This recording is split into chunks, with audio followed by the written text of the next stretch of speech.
Let me ask you something, Ed. Don't answer out loud. If you ever felt like you're doing everything right but somehow still falling behind, you work hard. Every single day you show up. Even when it's exhausting, you try to be responsible. Because someone is counting on you, follow rules. You pay attention.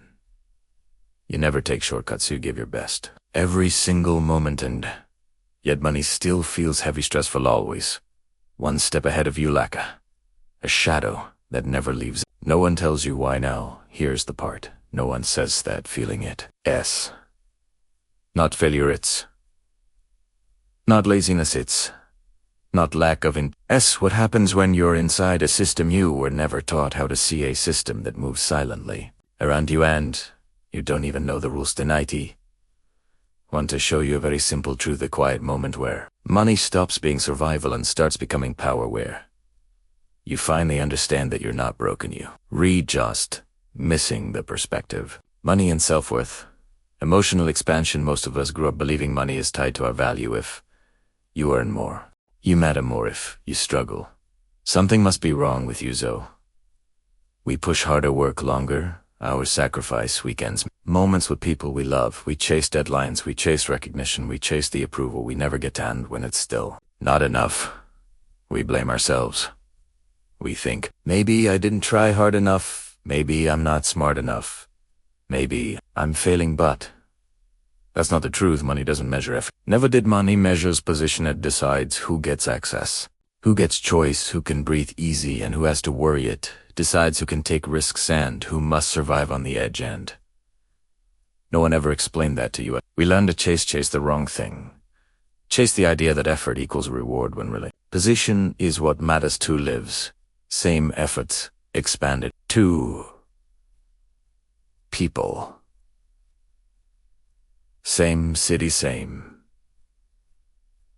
age, same income, both wake up tired, both try their best, both push themselves to the limit, both care, both hope, both plan, both sacrifice, both. At night the other lies awake doing math in their head, thinking, how can I cover tomorrow? Why is this so hard? Why am I still behind? Why does it feel like no matter what I do, I'm never enough? Because one person's money depends entirely on their body. If they stop, it stops every day. Every hour, every action is tied to survival. The other person's money is placed into systems, quiet systems, money that works while they sleep, money that grows quietly. That's not luck, that's structure, a structure. Most people will never see a system. Most people never get taught, and once you see it, everything changes. The moment money changes, meaning emotional expansion. The moment everything changes. When money no longer needs you to your presence isn't required for value to be created. That's when you stop feeling rushed, to stop feeling desperate. Time slows down.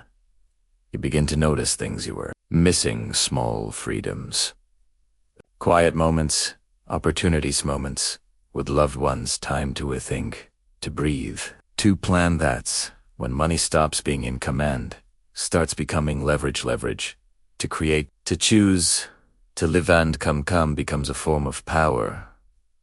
Power most people never understand because they've been too busy surviving, and when you have that power, you see the rules, you see the patterns, you see the board. Interest, emotional framing. Interest sounds boring, but emotionally, interest is patience. Weaponized are one paying interest, chasing deadlines, always worrying about tomorrow, always watching time slip away. The one earning interest can afford to wait, to choose when and how to move, to plan without panic, and the world is designed to reward the one who waits. That's why banks don't panic. That's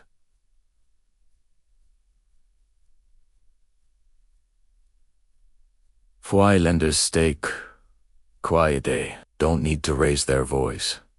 Time is already on their side, and you don't see it until you understand the game. Debt and fear, expanded debt, isn't just numbers. Debt is pressure. It changes how you think, what risks you take, what dreams feel realistic. It shapes your world, it whispers. Slow down. You can't afford that. When you owe money, your future becomes smaller.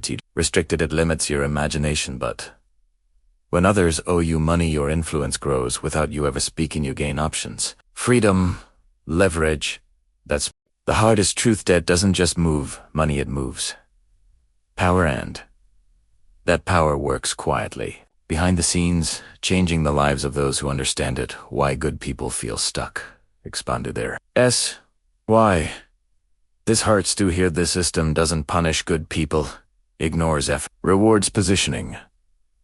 You have assets, you get flexibility. You don't, you get Rusa same, country same, economy different, out because of who you are, but because of where your money sits, and understanding that changes everything. It allows you to ask different questions, allows you to see opportunities. You are missing it, allows you to play a different game. Gentle wake up.